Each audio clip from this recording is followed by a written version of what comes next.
All right, let's begin our lecture. Okay, so this lecture will talk about empirical channel models, multi-antenna systems, beam forming and MIMO. So we'll talk about the antennas. Then we'll talk about decoding, space-time block codes in particular, duplexing, time division duplexing, and then OFDM, OFDMA, SOFDMA, and so on and so forth. So much of the last four parts are about recent advances in wireless networking. Whatever happened, and then that makes a difference in the latest technologies that are being designed and developed for wireless. But before we get there to those developments, we want to continue about the models as to how do you model a channel. And a number of people have done some studies, and there are a number of models. So if you talk to, or if you read a wireless paper, they will say we are using Hata Model, we are using COS 231 model, and so on and so forth. So for that reason, you need to know these terms. And so we will introduce you those terms. So first of all, Hata Model, Hata is a Japanese. Basically, so what he did was, in Tokyo, he measured the signal reflection at different frequencies. A signal received at different frequencies. So FC is the carrier frequency here, D is the distance, HT is the height of the transmitting antenna, HR is the height of the receiving antenna. So he did lots of measurements and then fit a curve like that. Alright, so this is basically a measured results in Tokyo. Obviously it will not apply to any other city, but it's better than nothing. So his result says that if you are at a distance D, the path loss would be so much. Obviously path loss depends upon the transmitting antenna height and receiving antenna height and the carrier frequency and the distance. However, he had done measurement only in 150 to 1500 megahertz range. If you change from that range, obviously the distance will be different. If you change the city, the number would be different, and so on and so forth. But this is the beginning. I mean, actually, this is the mother of all other models, in the sense that once he did that in 1968, every other model referred to that and then said, well, why that is not right, or how we are changing it, and so on and so forth. So Hata model is something that everybody has to know. Based upon the size of the coverage area, correction factor for the mobile antenna height based upon the size of the coverage area. So there is a number A which might be in a table which says that if you are covering 2 miles, use A equal to so much. If you use just a small area, 1 mile, then you use this. So coverage area, the part of the area of the city that you are covering.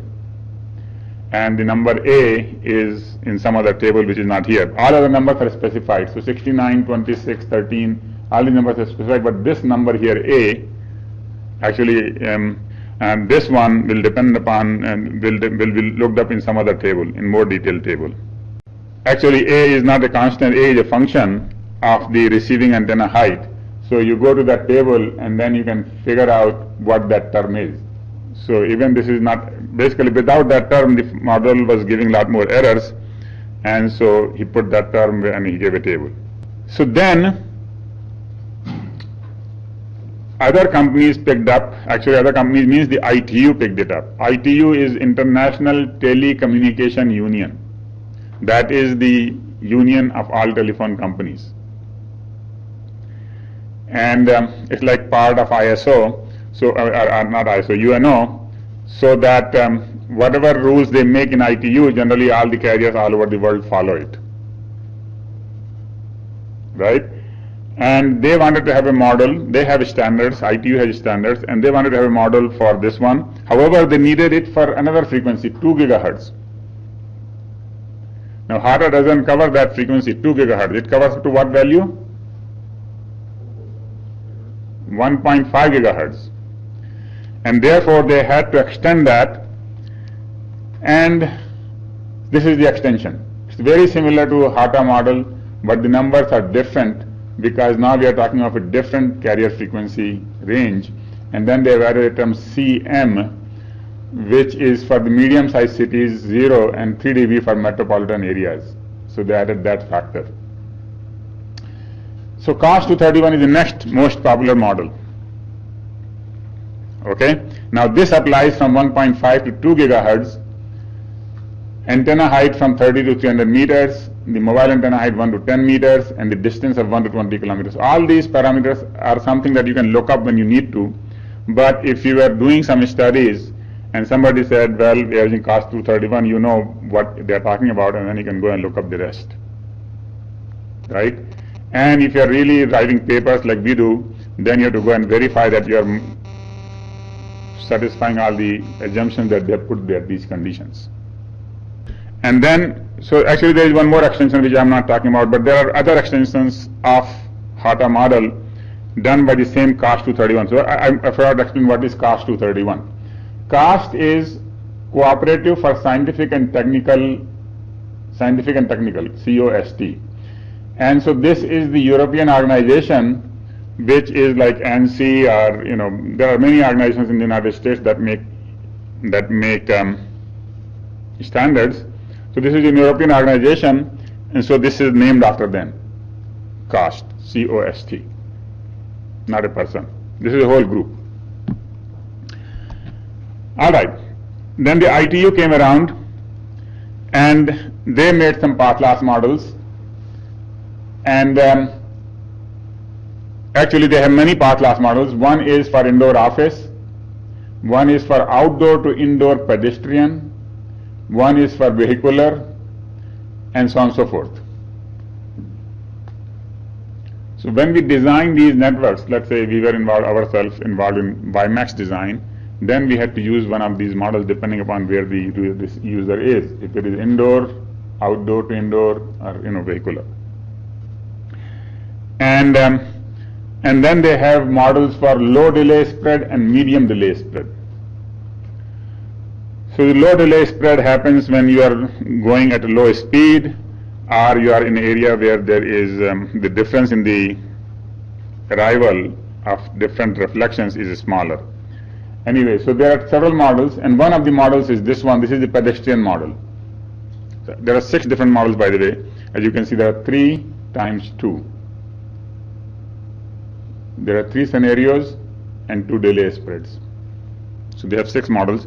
I'm just going to put here 1. And even in that one, they have 2 models, channel A and channel B. And what they are doing is they are specifying the taps. So tap delay model was that you say, if I send 1 pulse, I will get 5 pulses, at what time delay they are and what value they are. Right? So that's what they use, tap delay model. So these are the taps, 1, 2, 3, 4, 5, 6. These are the delays, 0, 110, 190, and 410 nanoseconds. And this is the power. You get a 0, minus 9.7, minus 19.2, and minus 22.8. This is how much you lose. If you are at 400, if you send 1 pulse, you will get 1 pulse at 0. You will get another pulse at 110, another pulse at 119, and fourth pulse at 410, and these are the values of those pulses, amplitude of those pulses. Similarly, channel B has actually 6 taps and 6 values, and then they also specify what the Doppler spectrum looks like. So the Doppler spectrum is a graph, and I am not going to plot that graph here, but this is saying classic spectrum, and there are other methods of specifying the Doppler spectrum. So again, when you're working on these, you are probably working with some physical layer people, but you need to know when somebody says I'm using ITU pedestrian model, what that means. So this is basically a tap delay model. We have the number of taps which changes from 1 to basically 4 in this case and 6 in that case. This is the horizontal, the delay value, and the delay, at what delay the tap is, and this is the vertical value as to how much is. By the way, does anybody understand what does minus power mean? There are 2 things. So first of all, this is only a reduction in power anyway. This is specifying the power loss. This is a power loss model. However, if suppose somebody said that I'm transmitting minus 10 dBm, if they're just transmitting minus 10 dBm, can they do that? How do you specify power as a dB, because dB is a ratio, and I said that it is with respect to 1 milliwatt. Anytime you have transmitting more than 1 milliwatt, the dV will be positive. And anytime you are transmitting less than 1 milliwatt, the dV will be negative. So let me just ask you a question, and if you can do it in your brain. Suppose you are transmitting 1 microwatt. You are doing 1 microwatt. How much power is that? How many dBm is that? 1 microwatt.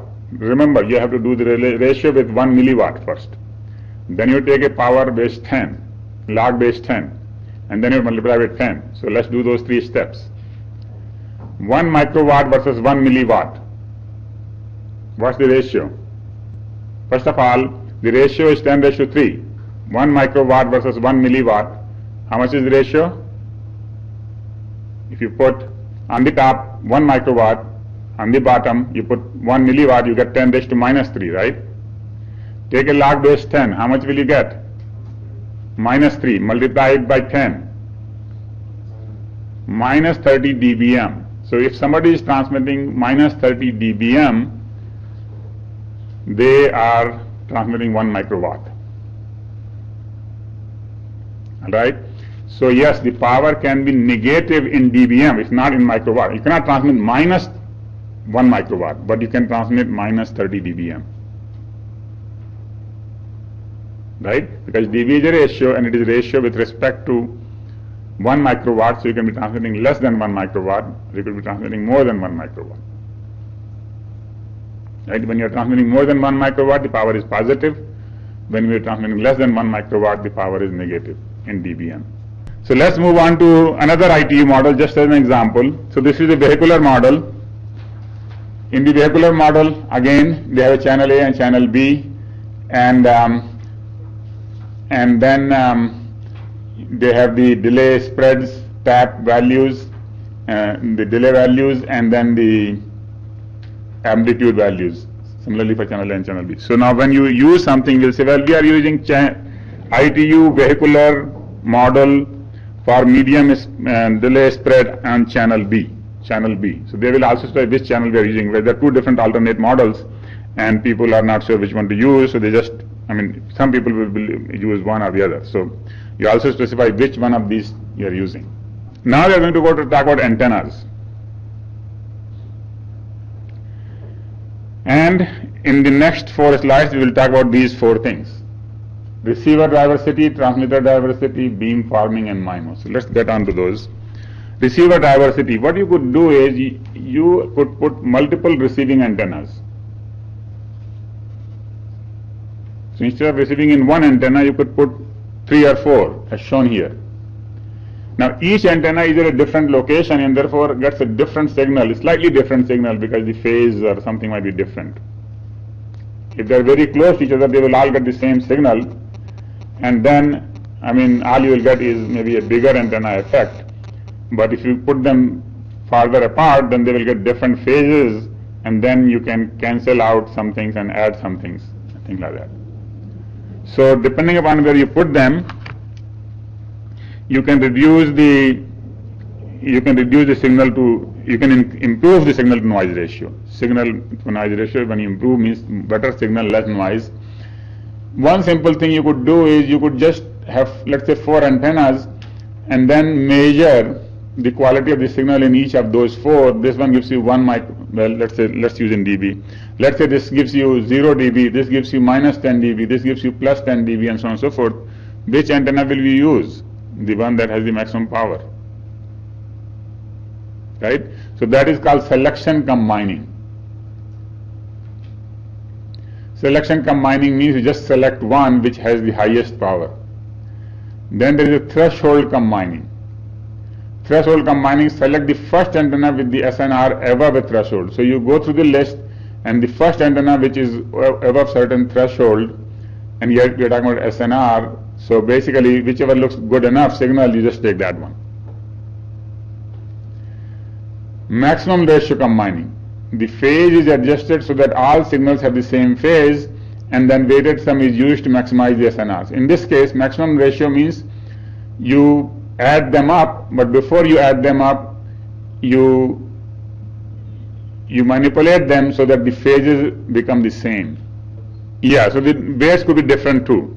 So first of all, you adjust the weight, and then you first, before you adjust do the weights, you do the phase adjustment. And the reason phase adjustment happens is, suppose you put the antennas which are lambda by 2 apart. So lambda is the wavelength. If you put them lambda by 2 apart, the phases will be very different on those two antennas, because you see it takes one cycle, one lambda, to have the same phase. If sine wave is coming to you, if you put two antennas which are half wavelength apart, then you will get half 180-degree phase difference, right? And if you put them 1/4 wavelength apart, you will get, it's like, you can easily imagine in the water, when you throw a stone in the water and you put your finger in one place and you put a finger another place, if the two are away by 1/4 of a wavelength, the phases of the signal would be 90 degrees apart, right? When one is on the maximum, other might be in the minimum, and so on and so forth. So that's what we do here, is in the last one, we adjust the phase and then we weight them. Actually, there are many ways. Now, these are all, by the way, this whole thing is, there's a lot of mathematics behind it, which I'm not going through, because we really want to just understand the terms, and the books on wireless communication spent a whole chapter on receiver diversity, just one chapter on receiver diversity. And there's a lot of math behind it, which I have skipped. You could do the same thing on the transmitter side. You could be sending multiple signals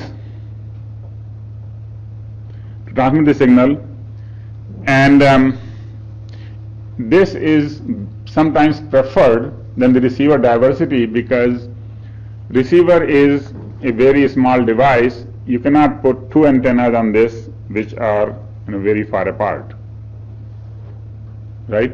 But the transmitter is on the top of a tower. You can put multiple antennas there, and generally they are put. So whenever they have a tower or something, they just don't put one antenna, they put multiple antennas. So they are doing this transmitter diversity. It's much easier to do at the transmitter. And if the channel is known, if we know the channel, which we can figure it out by asking the receiver, and this is done, is that the transmitter is continuously asking the receiver, how is the signal, how is the signal, and they can figure it out how it is, good or bad. They can adjust the phases, and that can be done by sending some well-known sequence. I can send you 110101, and you know that you got some error. You can say, no, I got too much error here. Then they adjust something else. So this kind of monitoring is going on in parallel with the real transmission. Now, last lecture started with the channel model, where we said HF. If you remember the matrix capital HF, that is the channel model.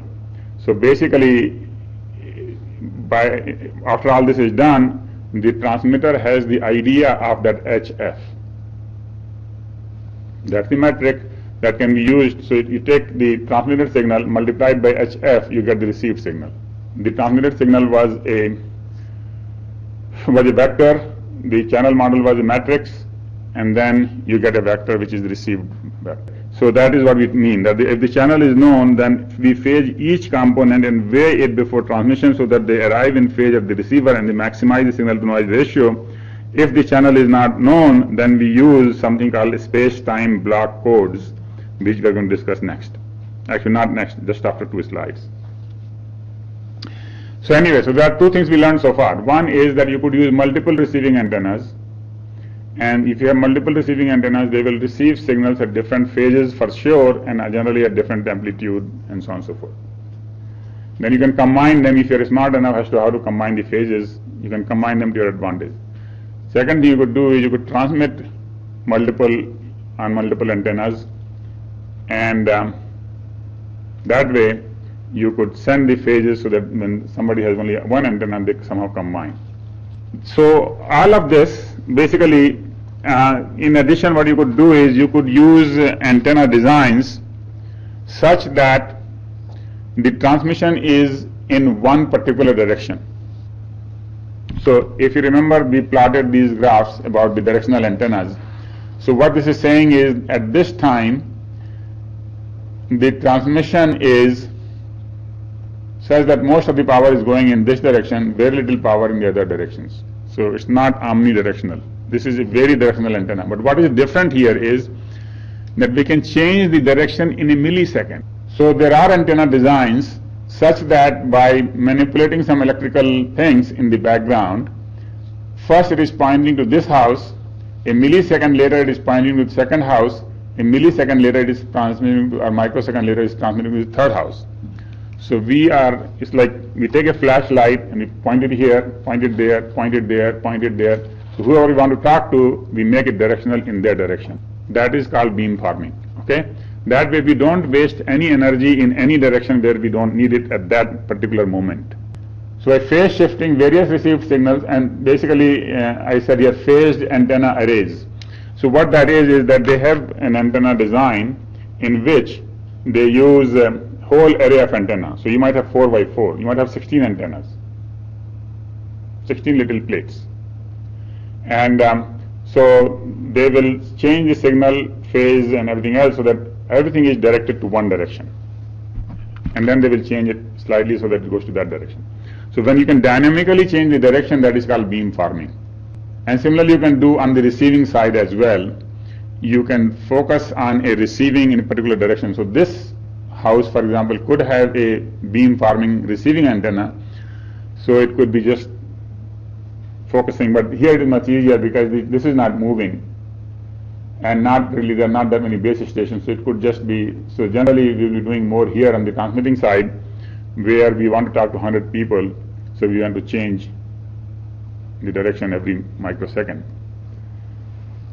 And all this is possible because now we have digital signal processing, DSP chips, that can very quickly analyze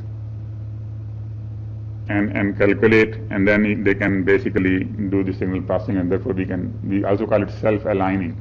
Previously, when they used to have antennas, they used to, actually even now, when you get let's say a dish, the dish guy has to come to your home and manually move the dish to align it to this satellite, right?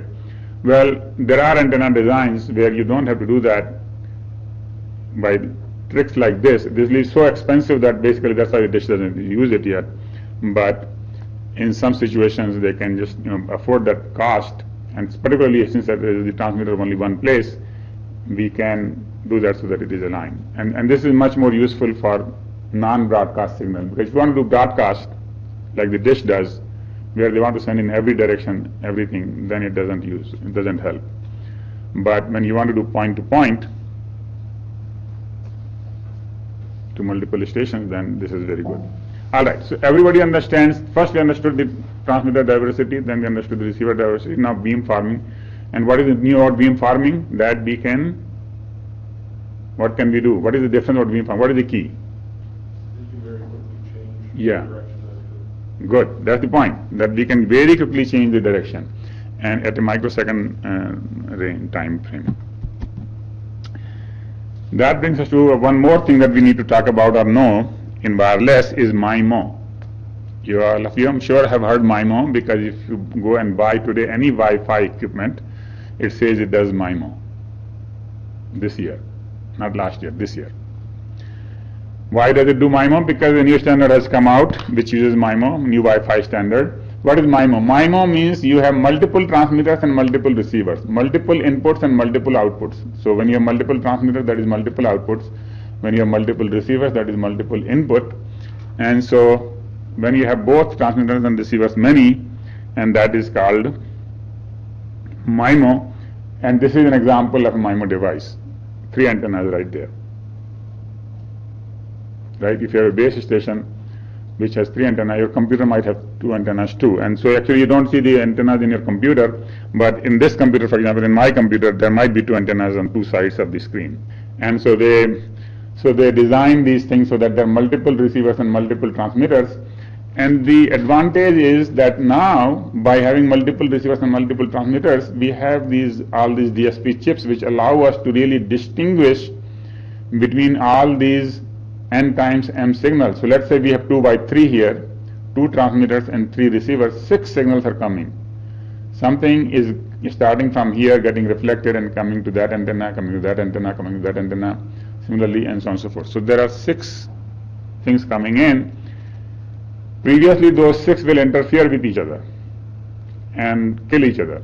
Now we know how to help them out each other, and so now you get not really 6 times, but you can easily get 2 times the bit rate. So for example, previously with one antenna you could get 1 kilobit. With this system you could get minimum of the 2. So if you have 2 transmitters and 3 receivers, you could get up to 2 times 1 kilobit, 2 kilobits with the same number of hertz. The key is that number of hertz is not changing. We don't have more spectrum. For the same spectrum with MIMO we can do twice as much. So for example, and we will talk about this later on in 11N, but 11N is the one which is using MIMO. So previous to this 11N we had 11A, B and G. Many of you have 11B, 11G, 11A devices, right? However, if you buy today, you will find 11N. 11N standards came out last year. So if you buy 11N, then you will get this. Now 11G gave you 54 megabits, 54 megabits for 20 megahertz. Your channel is 20 megahertz and you get 54 megabits. With 11N, you get twice as much. For the same spectrum, you get 100 megabits. Okay, so I wouldn't use the word protocol here because protocol is generally at the higher layer, right? Here, basically, this is the way of analyzing the signal and transmitting the signal. This is physical layer we are talking about. So, improvement in the analysis capabilities of our being able to distinguish between these 3 signals. For example, this antenna is receiving 3 signals. Actually, it is receiving many signals. As shown here, it is receiving 3 signals. One coming directly, one coming from reflection, blah, blah, blah. And it can somehow distinguish them by going through the waveform in the digital signal processing channel, in the DSP chip. It can look at the waveform in very close shape and then figure out that, yeah, this is that signal, and this is that signal, and therefore, how do you combine that? So our analysis capability has gone up, and therefore, we can get much more. And so the thing is, suppose we have 3 by 4, that is, we have 3 transmitting and 4 receiving antennas, you should be able to get up to a factor of 12. Okay? But generally, you may not get 12. You are guaranteed, I mean, if you get less than 3, then you are really, I mean, not really doing it right. So you get minimum of the 2 for sure, generally.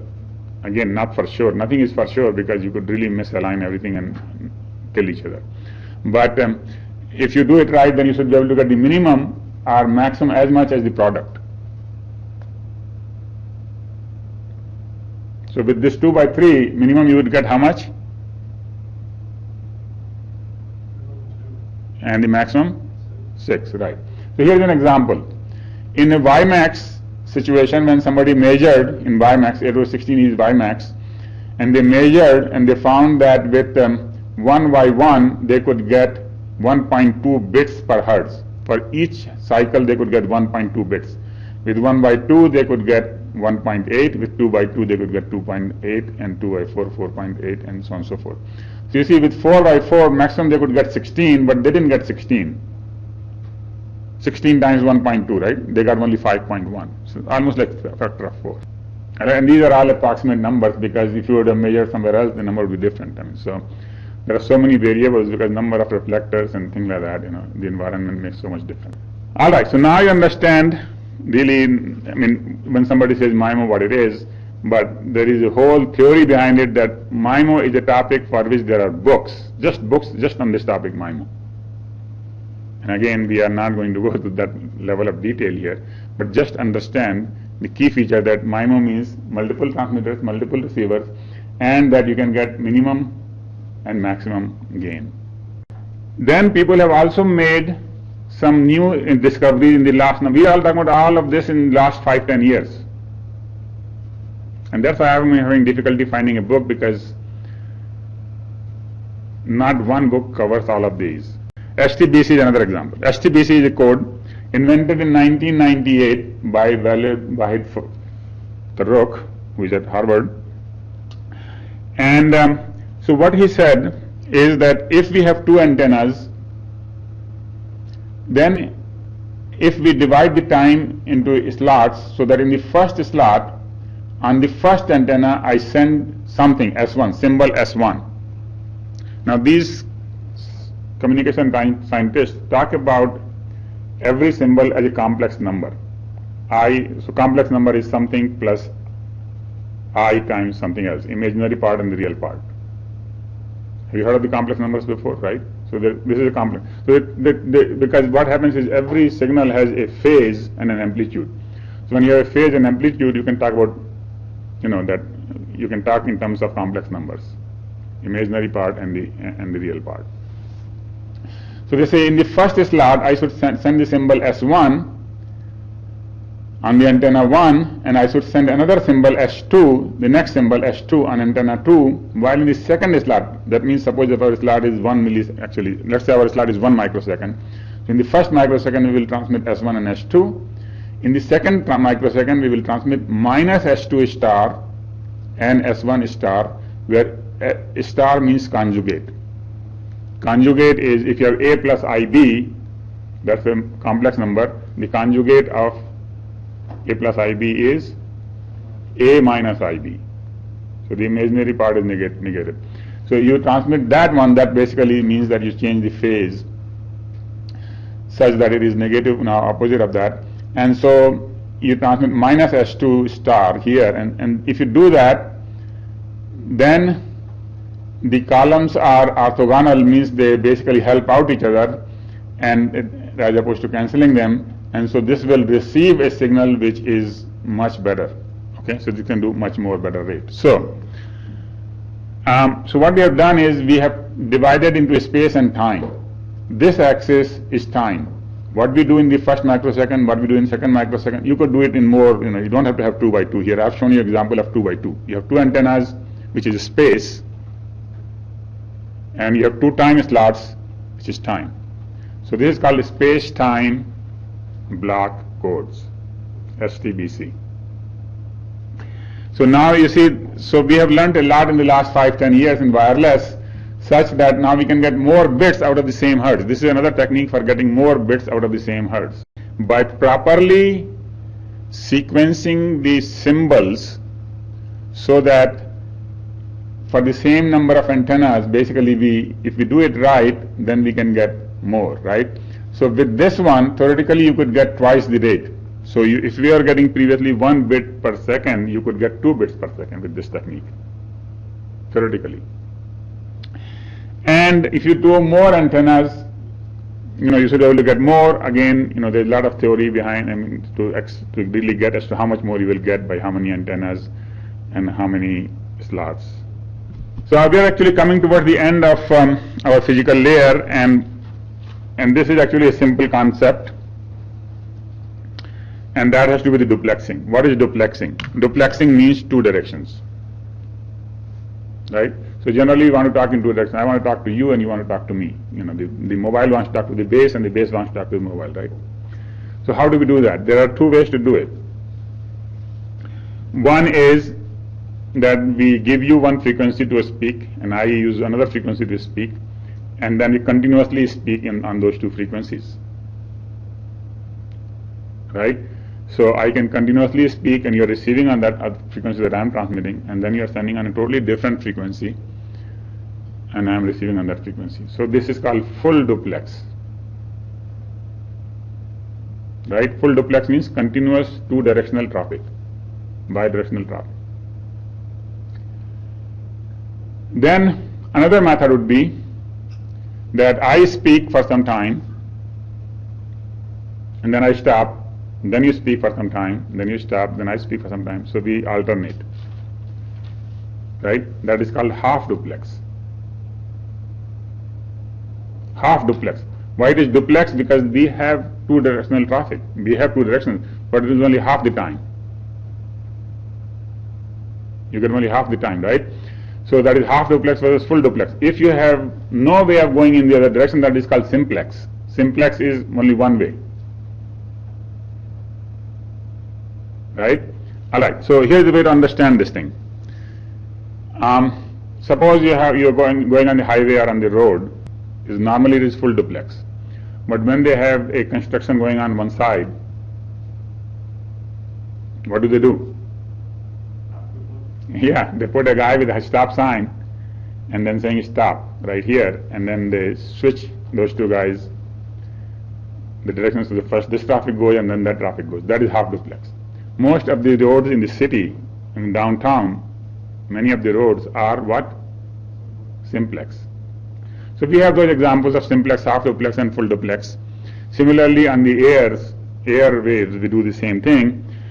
So when we do full duplex we need two frequencies, and that is called FDD, frequency division duplexing, because we are getting the two directions by dividing the frequency. If we do half duplex, then this is called time division duplexing, because we are getting the two directions by dividing the time. Right? Now each of them have their own advantages. Now with time division duplexing, when you speak, you get twice the frequency. I mean, like if suppose we had 1 megahertz available, or let's say 20 megahertz available, then if you do FDD, I can only use 10 megahertz and you can use 10 megahertz. Right? And you have to use continuously. If you're not going to speak continuously, then you're going to waste that 10 megahertz. At the other side, we get 20 megahertz in the TDD, 20 megahertz, and we can decide as to how much you want to use and how much I want to use. I could say, well, since you're not speaking, maybe I can use 95% of it, and you can use 5% of it. Right?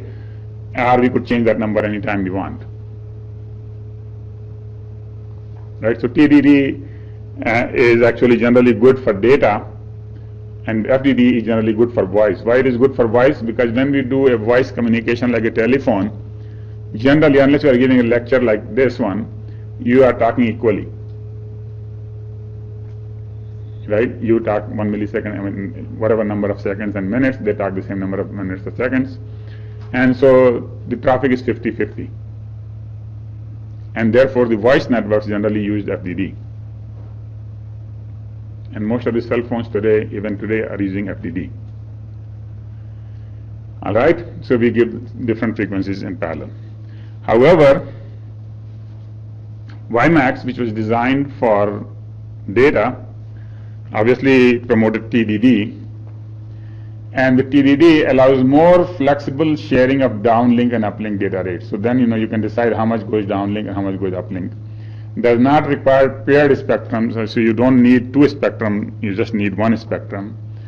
Easy channel estimation, because not everybody is a transmitter and a receiver, so both sides can really calculate what the channel is. Right? Because you need the receiver to figure out what the channel is. Right? The transmitter transmits the known symbol, and the receiver figures out what happened to that. Similarly, this one transmits the known symbol, and the receiver figures out what happened to that. So it's much easier to estimate the channel.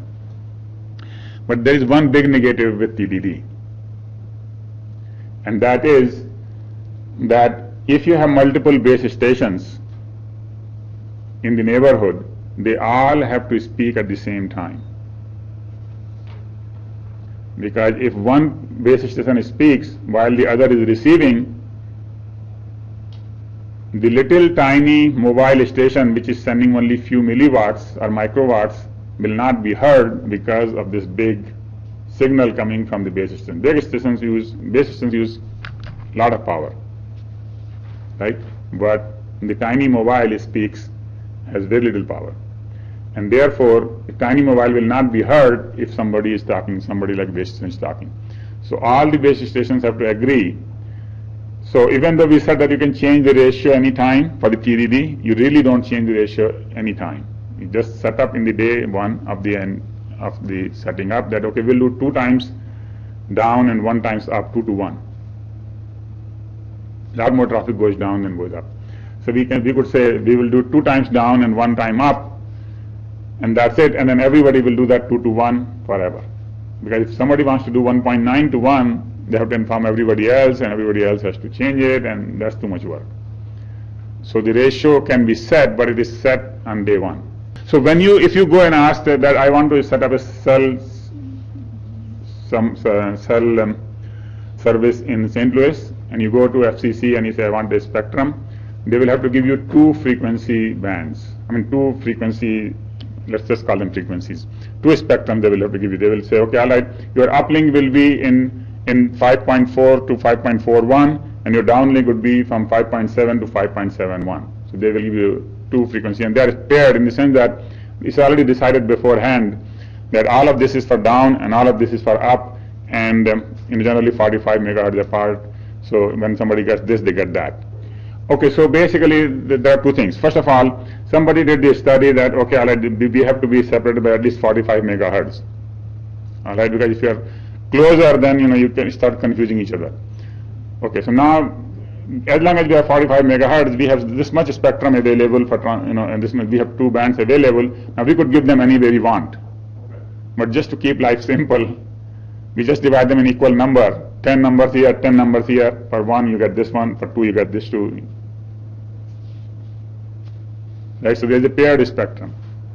Anything that is TDD nowadays, by the way, a lot of more. So WiMAX was the, let me not say first one, but basically everything that happens after WiMAX is now more TDD because of this flexibility of being able to download more than upload. Remember, everything is asymmetric. Your DSL is asymmetric. You can download 6 megabits, but upload is 512 kilobits. Why? Because you don't upload much. And there is a possibility, and the carrier saves money by designing circuits like that. If they had to design a circuit where you could upload 1 megabit, everybody could upload 1 megabit, and now that is much more expensive. And we can talk about that whenever the time comes. But the traffic is generally asymmetric, and therefore TDD is better. With FDD, you could do the same thing. I mean, actually, what you could do is you could give 10 megabits down and 1 megabit up, and then you get the ratio of 10 to 1. But traditionally, the FDD has been equal, symmetric. The next is inter-symbol interference. And I have a cartoon to explain this. Well, it's just to entertain, basically, in some sense. But here's the thing. The wireless channel is like a tunnel in which you send people who are really tall and really thin. And as they travel, they become short and fat. Right? And both are bad. Shortness is bad and the fatness is bad. Why? Because if you become very small, we may not be able to see you. Right? Shortness is bad. On the other hand, fatness is bad because if we have too many of, if we have become too fat, we can't even put 2 people on the road. Right? So that's what happens to the signals on the wireless as well.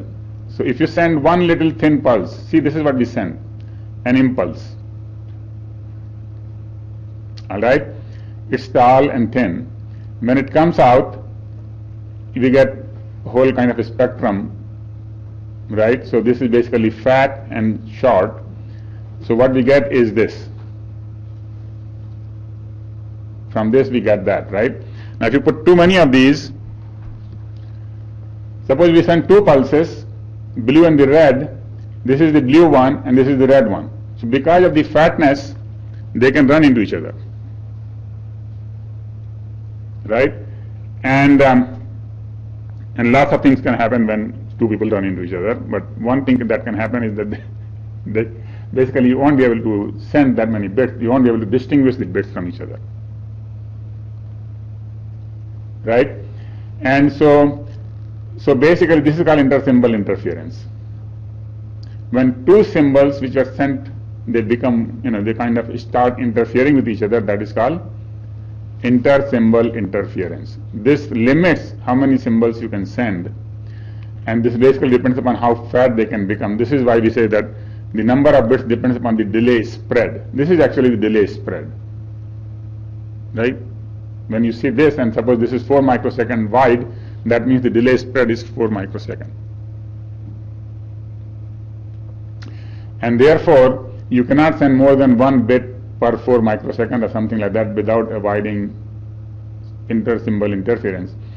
And if you send more than that, then you will get inter-symbol interference. So this is what inter-symbol interference is. Basically, when the signal starts, the bits start actually we don't use the word bits. Why? Because we use the symbols here in wireless world, because we just take multiple bits Like we say 0, 0 and we transmit as one combination, some particular phase and amplitude. So 0, 0 is our symbol. And that symbol can take 4 values, 0, 0, 0, 1, 1, 0, 1, 1. So we transmit multiple bits at a time. Those multiple bits are called a symbol. So when two symbols start interfering, then we call it inter-symbol interference. And so one way to avoid this is what we call OFDM, orthogonal frequency division multiplexing. And so if somebody gave you 1 megahertz spectrum, you have two choices. You could use 1 megahertz spectrum completely for one transmission, or you could divide into 10 channels of 100 kilohertz each. You could do 10 of them. Each of them is 100 kilohertz, so total is 1 megahertz, or you could do one of them, right? In this case, the bits would be very, very small and very, very close to each other, right? And they will run into each other very fast. They won't go very far. Here, the bits are big. With 100 kilohertz, your bits are at least 10 times bigger for the same coding, right? And therefore they can go farther before running into each other.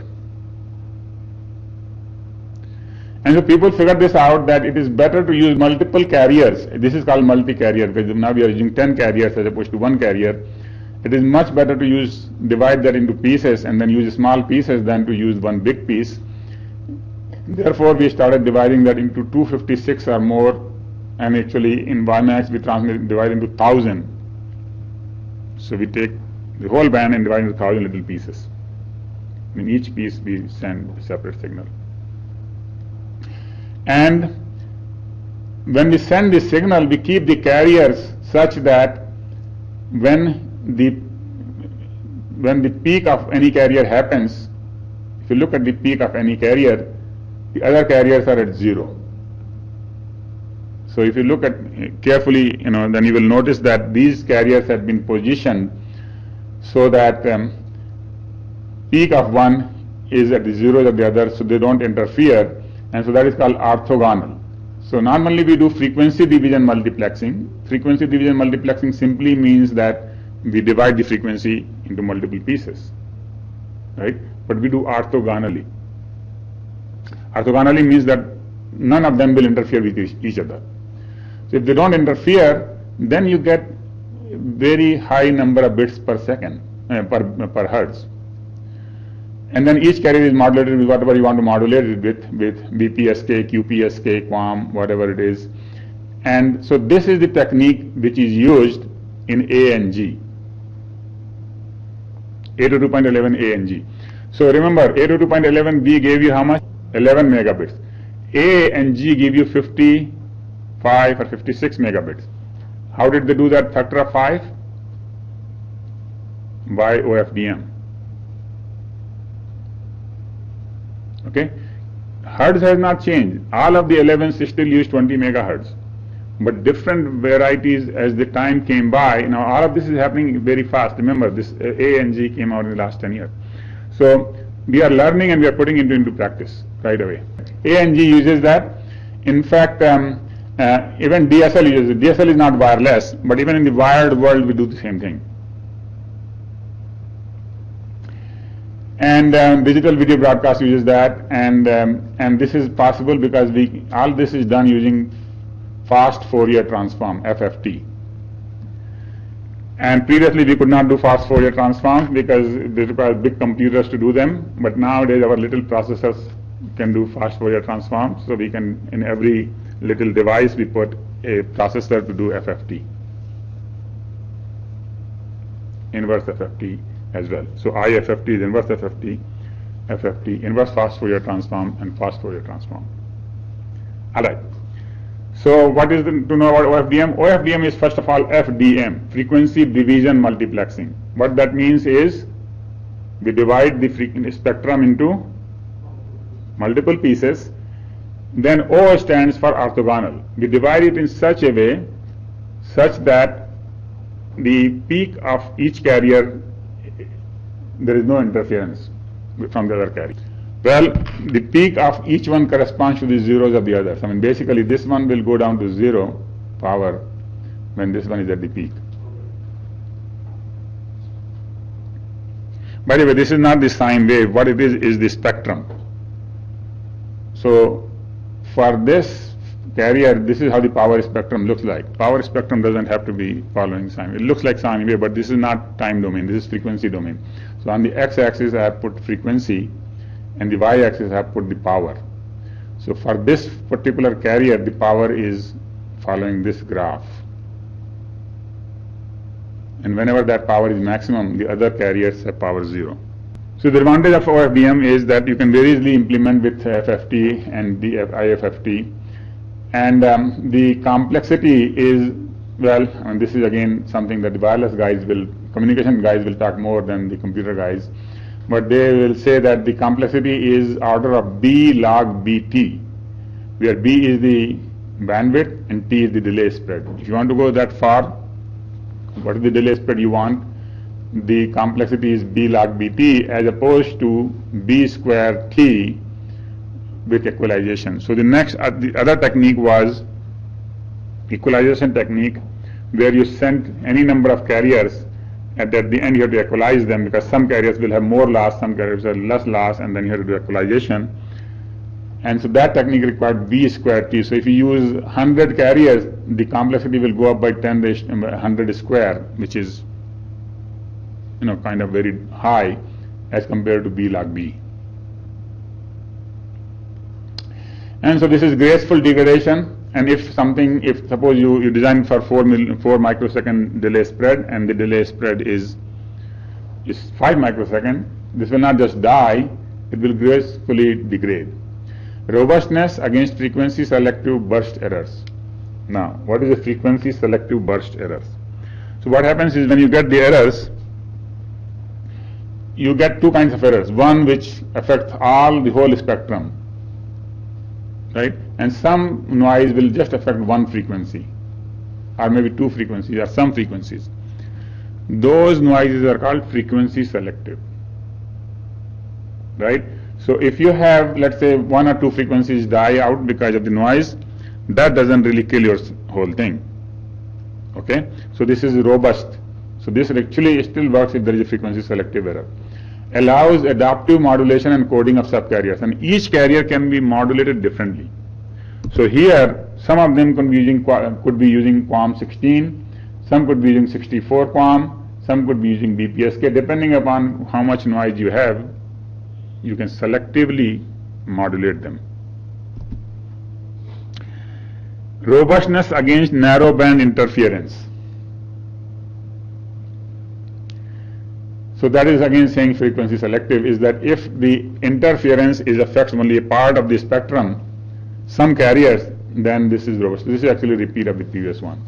Then we have allows pilot subcarriers for channel estimation. So another thing we do is that not all the carriers are used for data, some of them are just used for sensing. So some of the carriers carry all the time known data. So when they carry known data, we can figure out what is happening at that frequency. I like some for measurement. So we can estimate the channel. So that is the last point, is that we can use some carriers for pilot. Actually, what they do is they don't use some carriers for pilot all the time. They use, let's say, 25% of the carriers for pilot for the first millisecond or first microsecond or something, and the next microsecond they will use some other 25% of the subcarriers. So they keep changing the pilot subcarriers all the time.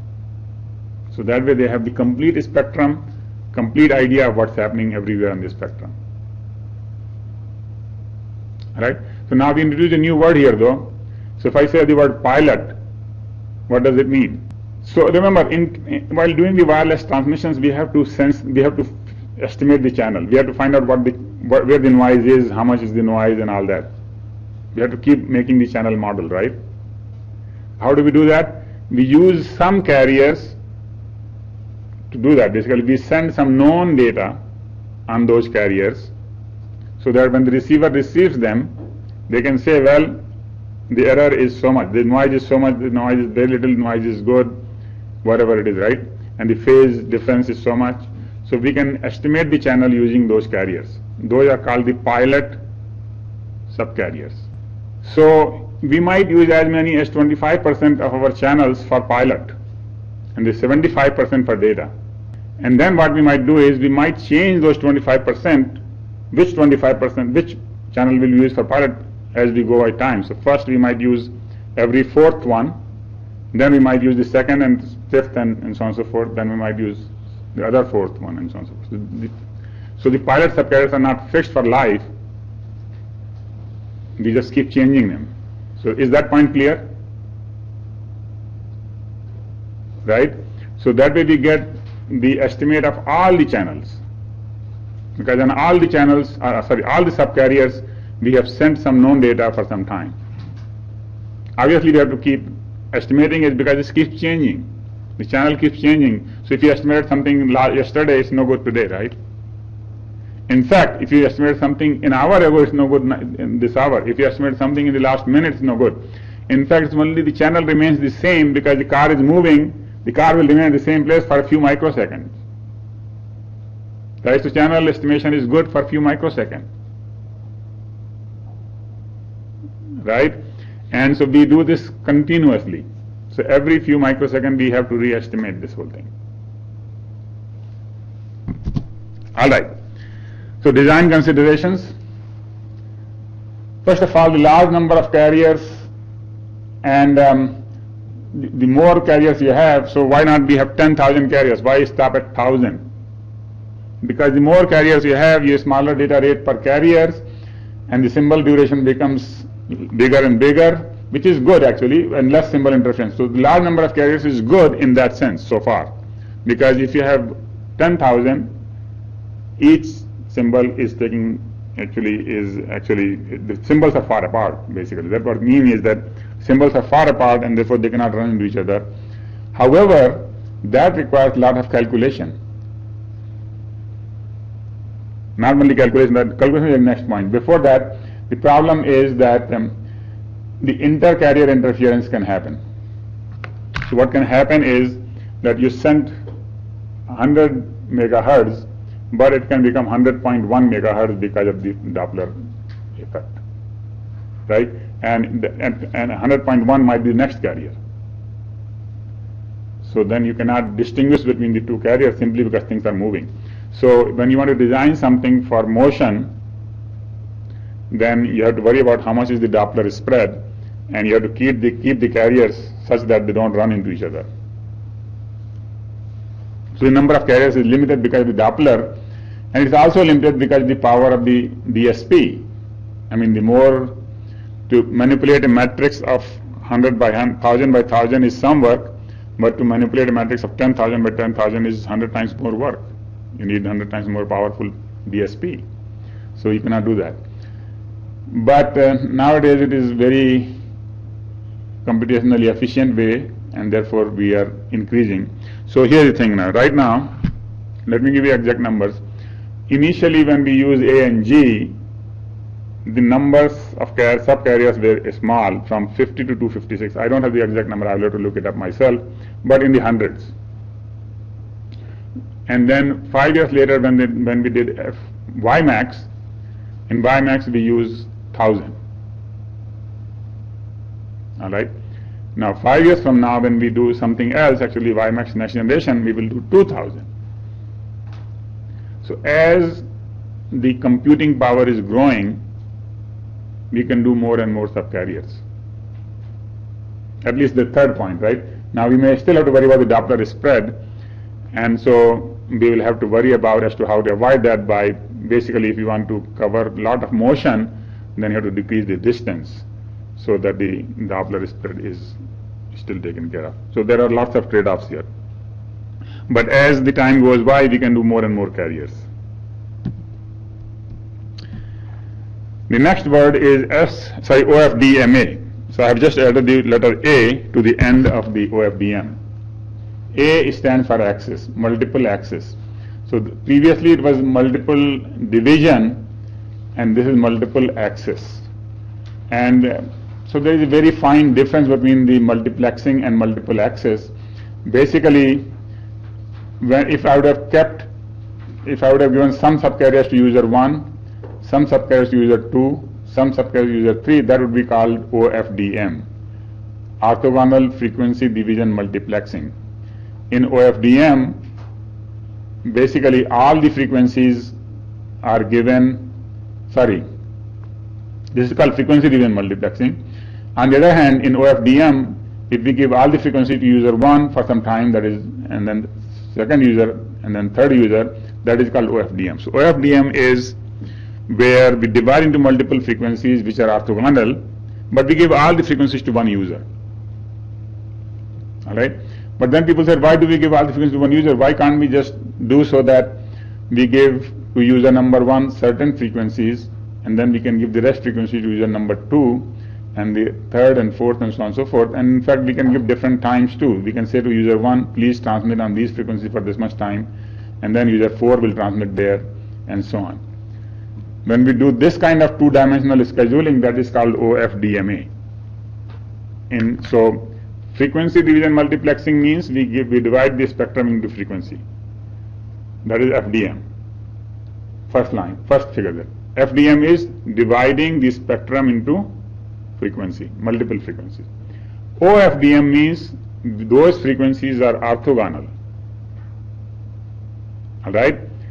Those carriers are orthogonal, and we give all the carriers to one user. We just, and if we start dividing them into frequency and time, two-dimensional, then that is called OFDMA. Alright? So what is the difference between OFDM and OFDMA? This is OFDM, this is OFDMA. What is the difference? In OFDM, all the carriers are given to one user. In OFDMA, only some carriers are given to a user at a time. So each user is given a time. So for example, this user is told, the red user, that he will start transmitting at time this much and continue up to this time and on this frequency to that frequency. Alright, that is OFDMA. Then there is one more form of OFDMA called SOFDMA, scalable OFDMA. And basically the scalability means that we can use it for any, once you make the design, then you can use it for any frequency bandwidth. See, what happens is when you go to a country, you get a spectrum, you say, well, I want a spectrum, they might give you 1.2 megahertz, they might give you 2.4 megahertz, depending upon how much is available, they might give it to you. And so the new standards like WiMAX are being designed so that you can make use of what is given to you. So we don't know how much will be given, so all the design cannot be based upon how much spectrum you have. The previous older standards, they all assumed that everybody has 1.25 megahertz, period.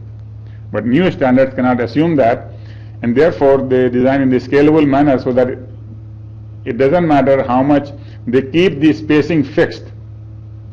They keep the spacing fixed and they change the number of carriers depending upon the width. So for example, in WiMAX, right now the spacing is fixed as 10 kilohertz, 10.94 kilohertz. So whatever spectrum you get, we divide that spectrum by 10.94 to determine how many carriers you should have. So if you are given 1.25, we divide 1.25 by 10.94, and that will come out with some number, and that is the number of carriers you are supposed to have. If you get 3 times as much, 3.5, you divide that by this. So as long as you keep the frequency spacing constant and you vary the number of carriers proportional to the spectrum available, that is called scalable OFDMA. That's the only thing. We could change the spacing, we could change the number of carriers, and we could experiment, but they said no. If you do that, then the same circuitry will not work. If you want to keep the same circuitry working for many of these things, then let's keep one thing fixed, and that is the spacing.